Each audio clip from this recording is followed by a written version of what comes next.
په اسلام آباد کې سیف سټي کیمراز ولګېدل، په نورو صوبو کې په نورو ښارونو کې هم لګیا دي.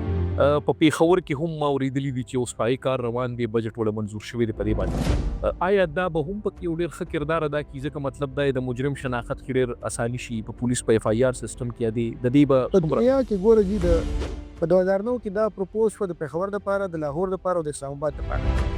بدقسمتي وګورئ د دې ښار چې په لاهور او اسلام آباد کې دا پروجیکټس شروع شوي دي له 7 کاله مخکې، کمپلیټ شوي هم دي، هغوی ته فایده مخلي.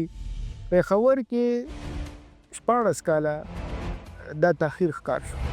د پېښور مسله دا ده تر څو پورې سی سی ټي وي کیمراز نی، ستا مونیټرنګ نی، نو کرایم به کېږي. اوس که دا کیمراز جنوري اند پورې ولګېدې، تقریبا 850 کیمراز دي په 200 مختلف پوینټس باندې. په دې سره به ډېر امپروومنټ وشي، د پریونشن هم او د انټیلیجنس هم.